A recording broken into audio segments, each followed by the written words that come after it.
Pole ke o whangai pe ngai whatapko o atu mei he whale whama whola lea wal whitu poine ni mākai a tā ke whahoko atu. Ai whama whola ma ke he ko ia o e Hawani. Whama whola atu ni mei he ofisi ko ia ai TASANOC pe ko ia o kūlau ilo ki ai ho eiki pe mo e kakai whanua. Ko kina tōlu ia o ku malu malu ai ngai kautaha sipoti I Tonga ni. Polokalama foki ko e ni, ko e polokalama ki hono whailongai mo e whakamalo ai kautaha sipoti ko ia atonga pe ko TASANOC ki he purianga Australia I ngahi whengoi aki me ngahi tokoni ko na whakahoko ki he ngahi pe ko e timi sipoti ko ia I Tonga ni a manaki ko ia ke nau kau atu ki he olimpiki ai ku whahoko ia I he tauni ki pālesi I Falanse. Hanga ko ia e tuu e polokalama mo miniti I mei hen I heni ai a e whawhi whalanglangi Her Excellency Rachel Moore ka ko e talawhikaulahi ia o Australia.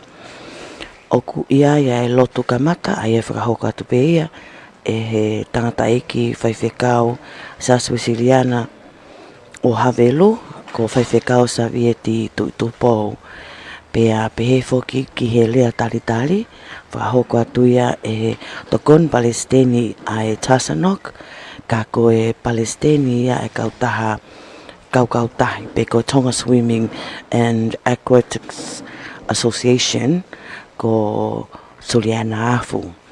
O ke ai lewa ai whenga maalie o angi ki he talawhikaulahi ko ia o Australia Her Excellency Rachel Moore o hinga ape ki a ane mea whikau aki pia mo e whengau aki ko ni e pule anga Australia ka pehe foki mo TASANOC mo ngahi timi sipoti ko ia I Tonga ni.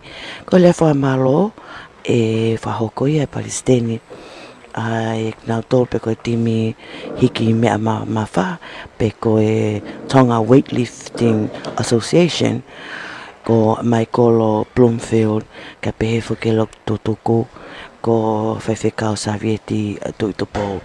Aia koe ki polokalama nou ka kumaho inga foki ke inasi kotoa ai tonga kotoa ka pehe foki a hono whaka hongai ka pehe foki a hono whakailongai mo whakamalo ia ai whengau aki ko ia ai pureanga Australia pea mo e kautaha sipoti ko ia a Tonga.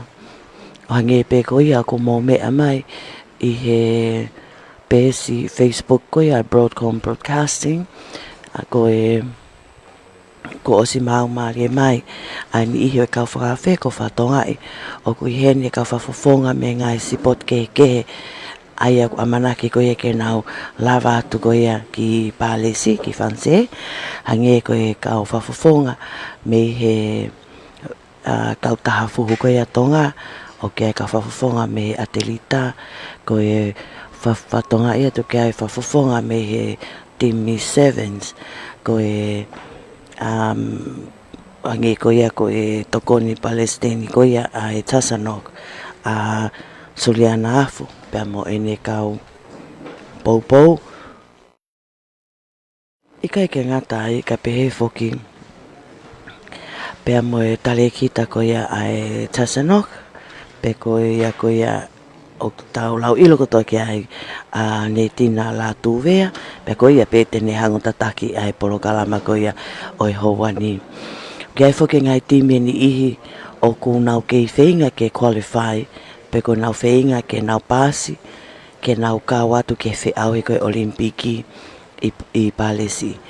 Ai a me katoa ngai timi ko ni o ku nau I toa pureanga ni ihi o ku nau teu ko o si qualify nau tōluia pe ko nau si pasi nau tō ke nau kau ke whiau hi. Pa kia lewa ngai timi pe ko si pote ni ihi o ku nau kawatu ke ngai whiau hi kehe I toa pureanga ko hinga pe ke nau malava ke nau kawatu pe ko qualify ki he olimpiki. Hange pe ko ia ku molau ilo ki ai ko e olimpiki ko taha ia fe auhi lahi taha whamaman lahi I mamani. Pea toki wa lewa ai whanki I whiau he sipoti o hangi koia koe tau whanki whiau he spoti koia I he Pacific Games pe koia koe na tau lava tu koia pe nai whahoko koia I he tau kosi ki Solomone. Ka pe he whoki e whanki I whiau I ke pe o ko trailer pe koe ngai whiau hia o whia mao he kautaha sipoti mo ngai timi sipoti kehe I ke ngata pe tonga pe he whoki Pasifiki mo mamani ko pau ke nau kawa tu ke ngai whiau hi ko uhi ngā pe ke nau malawa ke nau wa o atuai ki he malawa ke nau wa o atuai pe te nau kawa atuai ke whiau hi koia ai Olimpiki. Ko ki tala noa pui tu a peia o ko malawa koia ke whahoko atu I he hawani na iai whoke whainga maari e whilmotuan ke au tonu ke wheitu u koeni o amanaki ke nofo ai kau sipoti ka pefo ke kau ofisiale ai koia I palesi ai ana e lava te whilmotuan e tau kosi koe wheitu whafo ofa au pitoeni o ko na lava koia e mau ahi o ko ke langa pe ai mo ke whahoko mo ngai whakalelei ai feitu u koeni u amanaki koia ke no fo I koia e kakai lau kilo koe hinga foki koe amanaki koe ke nau kau ke whiau hi koia I Olimpiki.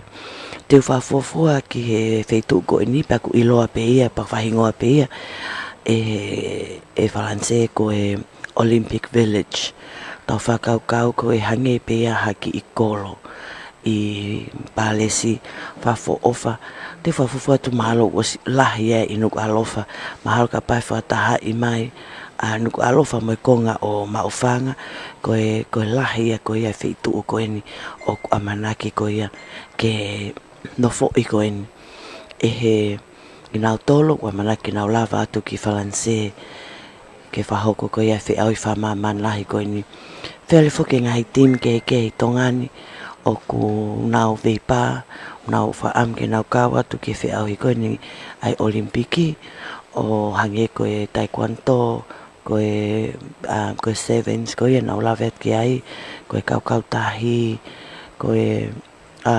fuhu e pehe whoki o ku iai whoki pe mo sports for all o asmai me hapai o ke lave I ono hingwa whatonga ka koe sipoti koe o ke peke o haha morofia ia ke asitonga ni ko hapai pe ai o tonga whamausino atu ai tala vo muri no fo hapai ka ku loto ke ne whafofonga ia tongani I toa pule anga ai ko ngahi sipoti ke ia o ku amanaki ke tau mata I whiau hi koia Olimpiki e tauni I taim tatau pe o hange koia nau lave ke ai I ki mua atu o ke ai ngai timi o te ke ai ke nau qualify pe te ke ai ke nau pasi ke nau kau atu ki he whiau hi koini ai Olimpiki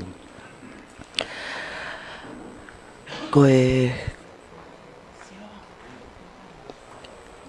ange pe koia kumoro tonga mea mai koia ki he pesi koia ai broadcasting ai nau tolu ko nau osi mau mai ke nau iheni mau mai nau tolu ke uinga ke kamata koia ai polo kalama koe taha foki ai waa ai pule anga Australia o ku nau tokoni ki he sipoti I kai ke ngata pe tongani ka pehe foki ke Pasifiki o iloa koe Pacific Oz Sport aia koe waa koe ni pule anga Australia koe ngahi mea kotoa pe whikau aki mo spoti e Pasifiki te nau I he malu ia ai tawa aki koe ni pe koe pe iloa koe Pacific Oz Sport o ku iloa pe ai polokalama ia koe ni pe koe tawa aki koe ni I he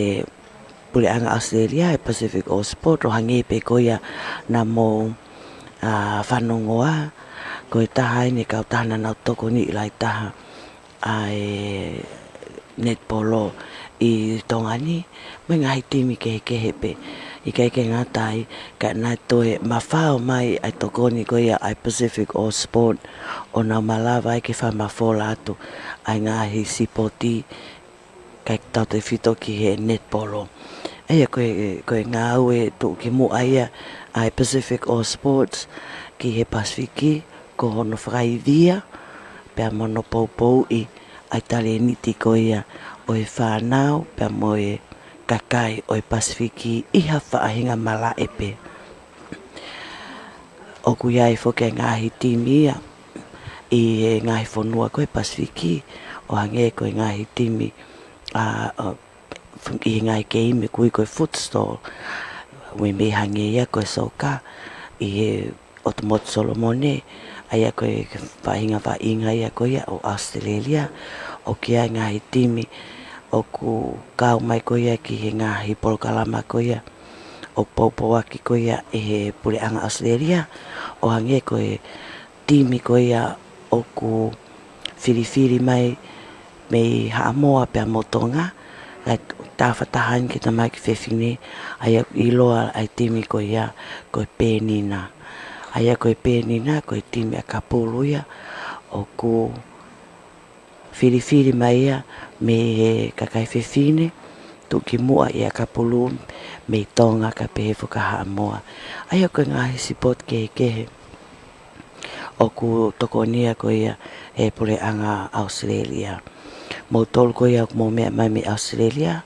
mo tol ko na ko mo fa eva ke Australia ko ilo te mo tui tatau mo te au i he kau e sipoti ia i Australia o hange ia o ku kau e sipoti ia ko e konga ia mo ui o e kakai ko ia nofo Australia ai ko taha ia ngahi malo hinga ia Australia ko e nau popo i he tawhakwhapaanga kai pehe whakono whaivia ai sipoti i he Pasifiki ai koe makatu unga ia ai polokalama ko ia o e ahoni ko e whakailongai mo whakahongai mo whakamalo iai ai TASANOC ki he pureanga Australia ko hinga ko e nau tokoni i he tapa kehe pe ki he ngai timi sipoti ko ia atonga ni ai aku amanaki ke nau lava atu ki he whiauhi ko ia pe ko e Olympics i Palesi i he tauni ko e polokalamani fon ki oku amanaki ke whahoko ia i he ua kontoi miniti e taha pia hoko ko ia ai ua pea koe tau tali pe heni ki he whawhi whalanglangi ka koe tala whekaulahi ko ia o Australia Her Excellency Rachel Moore koe taha whoki ai ki i puiputu a kai tupeke tau tatanoa whoke Olimpiki ai e whahoko ia i Whalanse i siulai aho wano ki a kosi aho tataha i e tauni ia pea ko e whakaukau koni ki he ngahi polokalama ko ia i he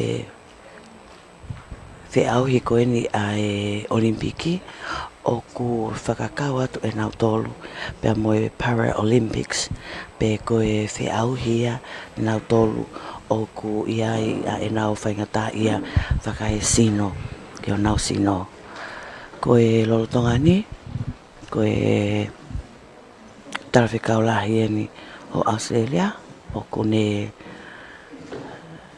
i heni kai kamata ai polo kalama tataki polo kalama e he pulelahi ko ia ai TASANOC ko netina Latu there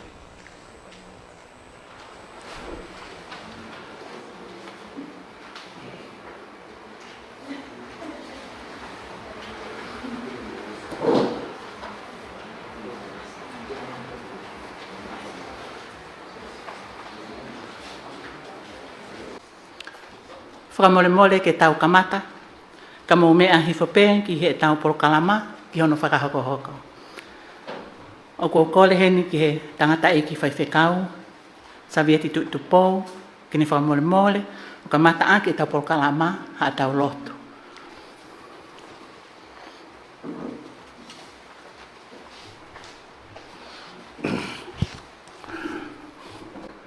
Let us pray. Dear Lord, our Heavenly Father,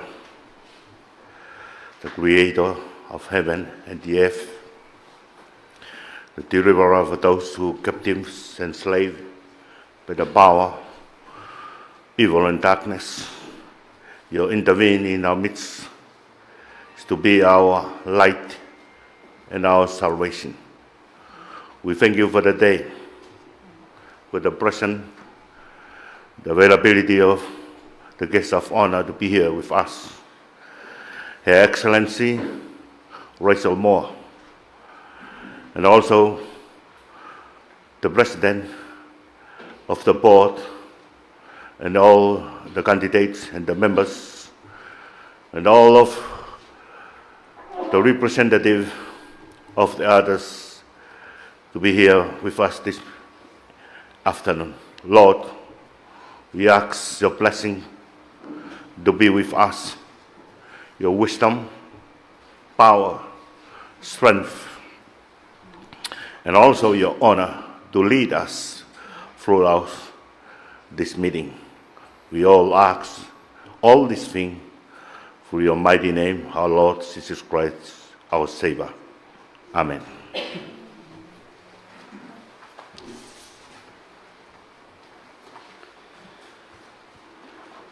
Whamalo heni ki he tangata e ki whai whekau, e lotu lelei, o ka mata aki e tau Broadcomfm.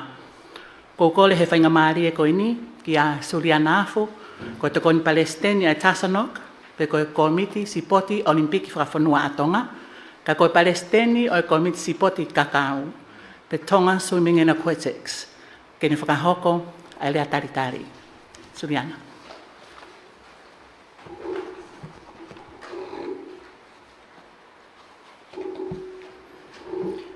Whakatapu ki he awhio, a lau maari e maanu oni, ka koe vuni walu, o e taimi ki i tāniti. Tapu pēa moe kere kele e kini, o tau whakate fua hai. Whakatapu ki he talawhikau lahi, ai pule anga Australia ki Tonga, Her Excellency Rachel Moore. Whakatapu ki he talaikita,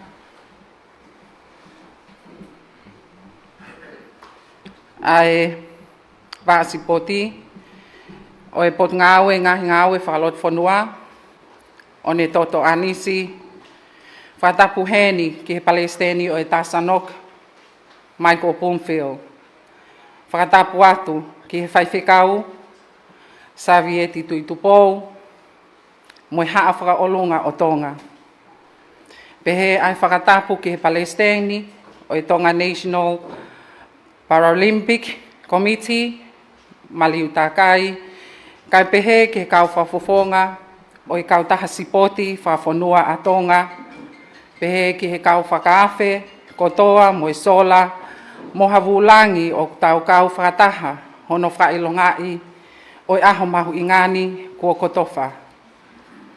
Kai whakamonu hoku koloa, ke tongia, ai whatongia ke whakakakato atu pe, I helea whakapiritania.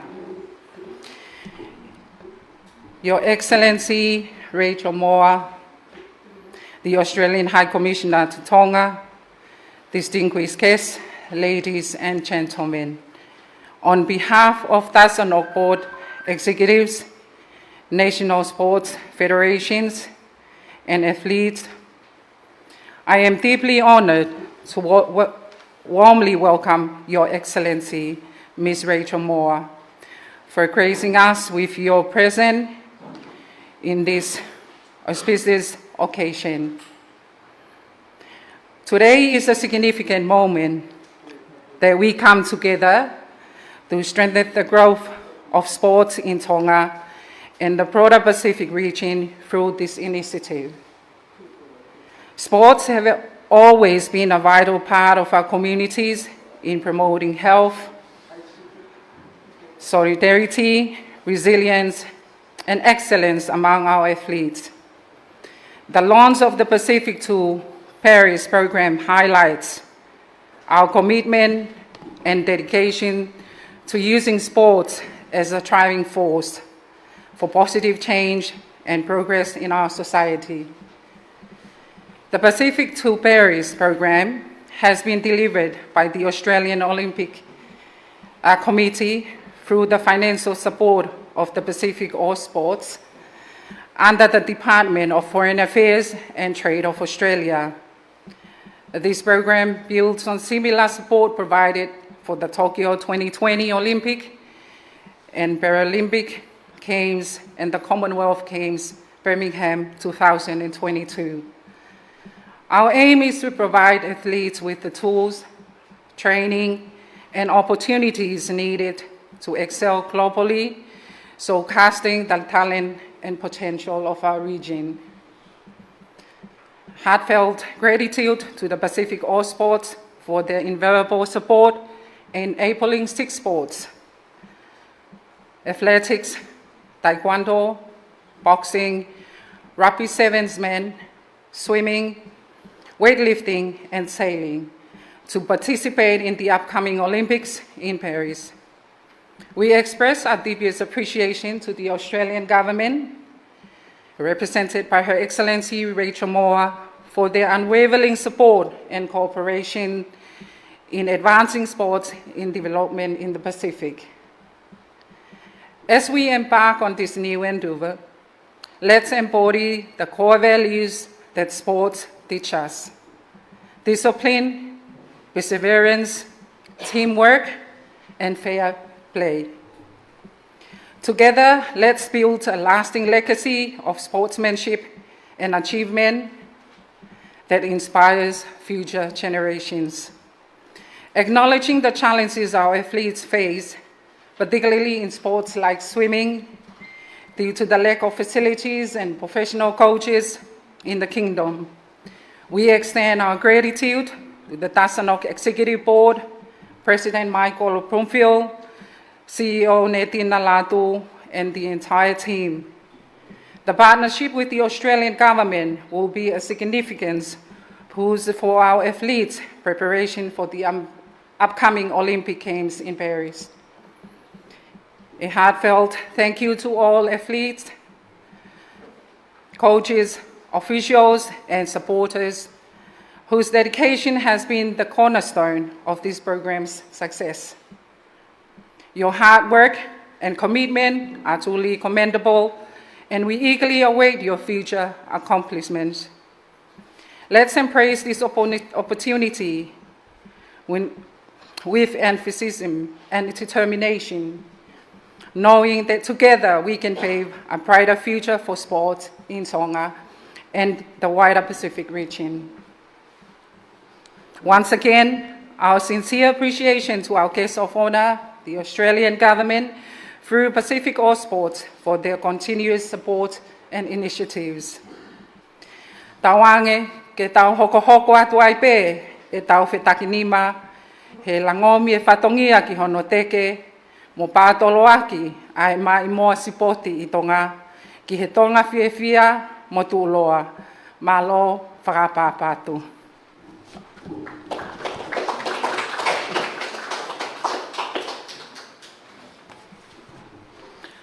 Malo au pito Suliana, o kua whakawhei heni ai talawhekaulahi o pule anga Australia ki Tonga, Miss Rachel Moore, kene mea mai o whakahoko halea, whikau aki mo tokoni, o ngā whakahoko mai e Australia ki Tonga, ki hono teu i e whanau ke sipoti olimpiki, whakahoko i pālesi, siulai o e tauni. Your Excellency, just a little background of where the athletes are. We do not have currently any of the athletes in country. We had one athletics athlete just left to travel to Glasgow for the World Championships. We had in Doha the World Championships, and we had 4 representatives there. And the rugby sevens men's team are in Uruguay for the World Cup reportage. With that being said, Your Excellency, I now invite you to please deliver your special remarks. Thank you very much. Please put your hand together for Her Excellency Malo. Thank you very much. Thank you, Nerida. I'd like to acknowledge Michael Bloomfield, the President of TASANOC, to the Deputy CEO for Sports and Active Recreation from the Ministry of Internal Affairs, Wan Toto Anisi, to Natina Latu, Vea, the TASANOC Secretary General and CEO, to Mrs. Suliana, thank you for your beautiful speech. I acknowledge you as Vice President for TASANOC and President of Tonga Swimming and Aquatics Association. Thank you very much, Reverend, for your beautiful prayer.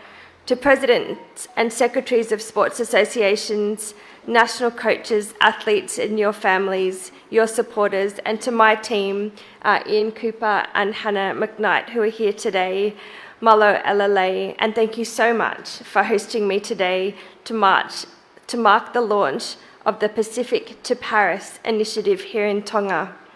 Even saying it, I think, gives you a bit of a ripple of excitement.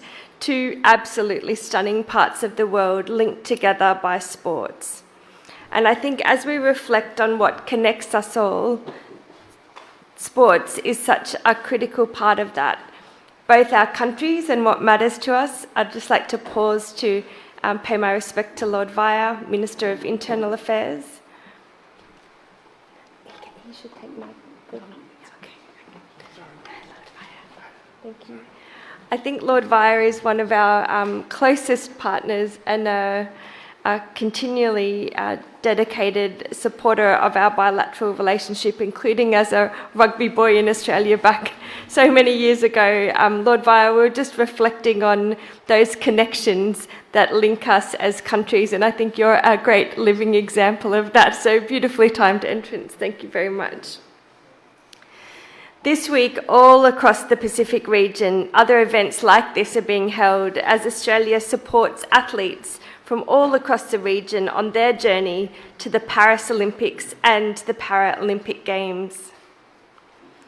This support through Pacific Oz Sports will enable more than 250 athletes from 13 Pacific nations, including Tonga, to prepare for the 2024 Olympic and Paralympic Games. It will foster enduring memories for the athletes and their passionate supporters throughout the Pacific. I love when we see a Pacific athlete or a New Zealand athlete or an Australian athlete at these international events. I think we feel our hearts soar, first for our own country, but then for our region. And I'm really excited to know that more of the outstanding athletes from Tonga will have the opportunity to compete in the Olympics in Paris because of this support and from other parts of the Pacific. The Olympic Games inspires athletes across the world to create connection and build relationships. We all know why the rings are interlinked in the Pacific logo. It is about those connections. And we are so pleased to support Tongan athletes and then the Tongan people who will support them to have that experience. I can't wait to be watching it on the world stage in Paris. We know that sport continues to be a shared passion for both Tonga and Australia, and it plays an important role in the identity of both our nations, one of many ties that bind us. And I'd like to thank you now for all of the Tongan athletes that feature so heavily in Australian teams in so many different sectors. We do well because of you, and we know it. So thank you very much for those links that you have back into our enjoyment of sports and our pride as a country in our sporting teams in Australia. I understand that the game being played in Australia over the weekend, supported by Pacific Oz Sports. Half the team of the Pacific team was made up of Tongan players. So again, another example of the fact that your sports people do exceptionally well on the field, as well as in a range of other areas. Women's participation in sport is important to Australia, and through the Pacific to Paris initiative, we will have almost equal representation of male and female athletes included in the sport. Whenever I'm thinking about sports here, I think about the Talas, and I think about the fact that when they raise their hand, they're thinking for God, for King, and for country and family. And I just know that spirit that lifts Tongan athletes, and I'm really excited to see it come to the fore in 2024 as we have our women and our men representing us from this region. Australia is committed to supporting Tongan sporting excellence, and I'm looking forward to following the progress of Tonga's fantastic athletes in the lead up to the Paris Olympics. Ofa atu, and good luck to the athletes, coaches, support staff, administrators, families, and everyone as you support your athletes on their journey to Paris in 2024. Ofa atu.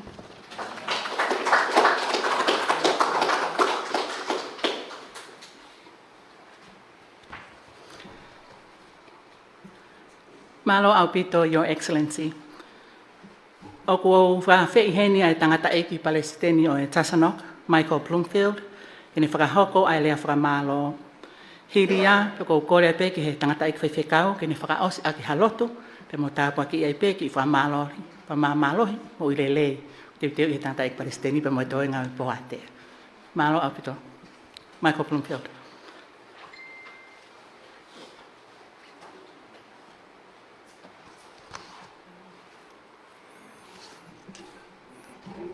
Ko le peke u whanga pe mua whakatapu ko sa ngā whaki.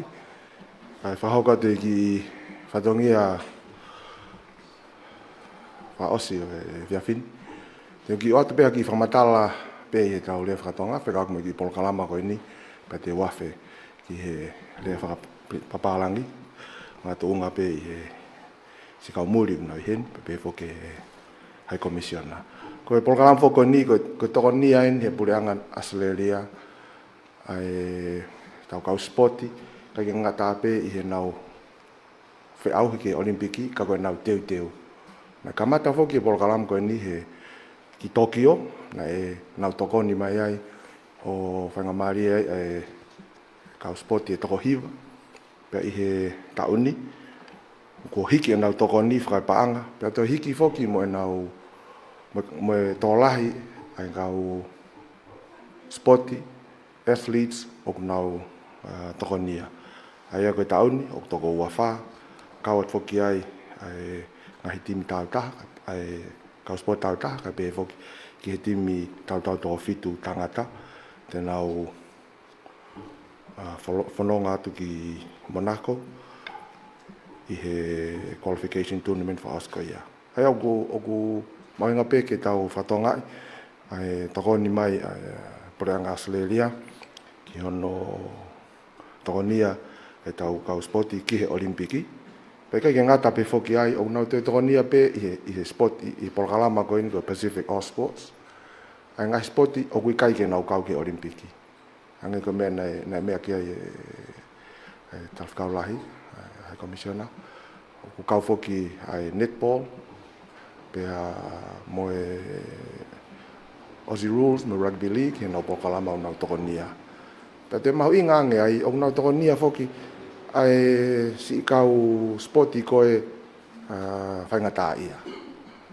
Ia ngai sporti ke hepe, ai ko o tau lava o whakahoko.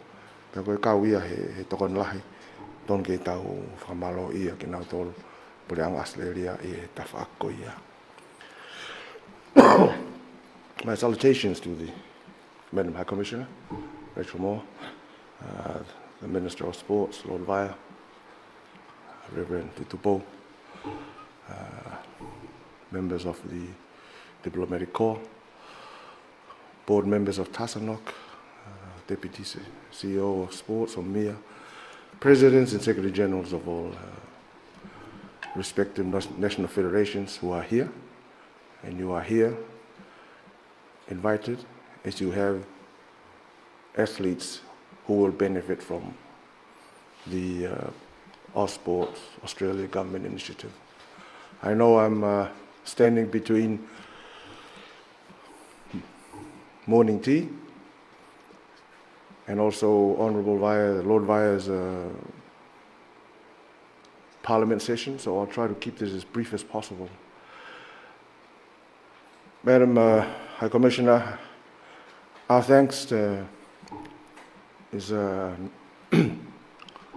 owed to the Government of Australia for supporting our athletes since Tokyo 2020, of which you provided funds enabling participation and preparation of 8 athletes.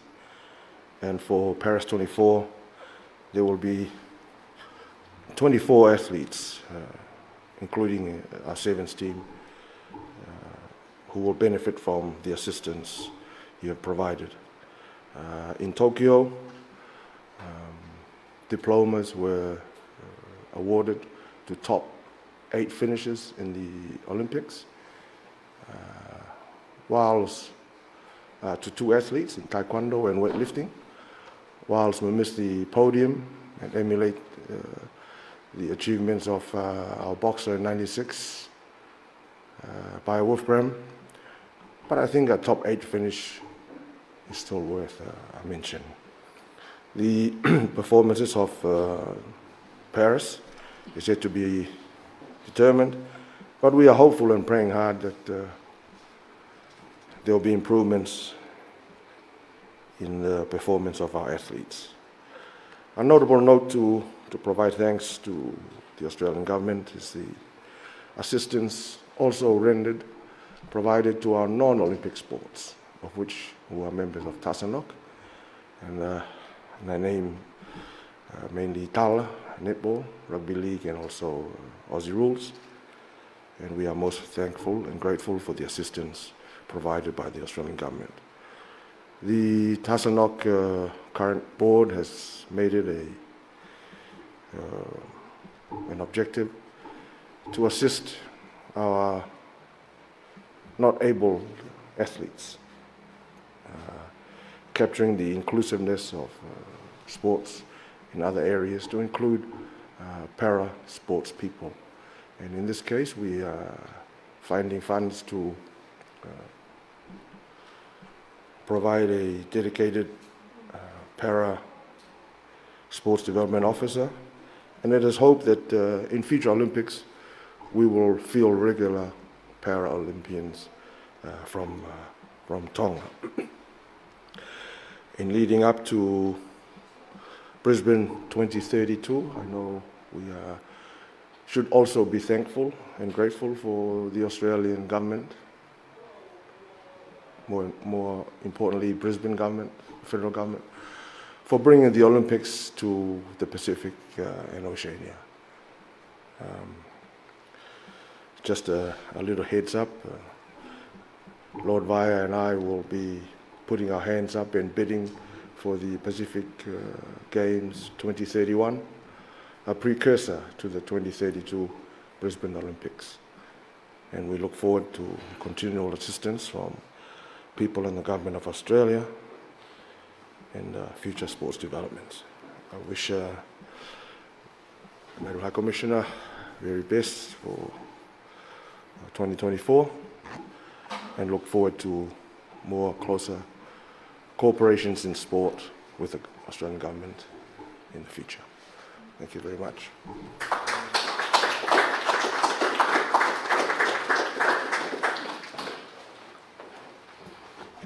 Let's do our benediction. May the grace of our Lord Jesus Christ, the love of God, Father, fellowship, the Holy Spirit, be with us now and forevermore. Amen.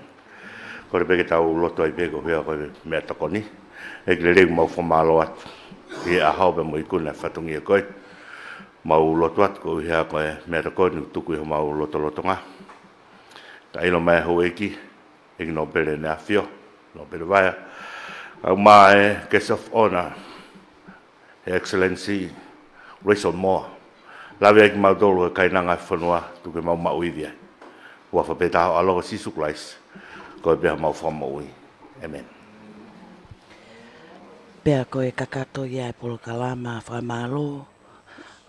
Koe whakaha ai hounga mooni ai kautaha sipot whawhonua mo i komiti olimpiki o Tonga. Ki he pureanga Australia, matu unga pe ngahi tokoni, a pe whuki ngahi whaivia ko nau whahoko, ki he ni ihi o kunau teu teu, Mo amanaki ki nau kau atu ki whi au i olimpiki ko ia o e tauni. Pea koe kakato ia e whamafola ma ke he ko ia ai hoan. Pea ofa pe na e au tono atu ke ngā Haveluloto whale kotoa pe. Ko i kau fua whai whatongia ko ia i he ahoni. Ko futa levu tui fua, Webster lea, alipate ki singa ka pehe foki ki a pita ta ke fua. Pea pehe foki ko au Marian Kupu, ma loa pita homo mea mai, ka mo mea.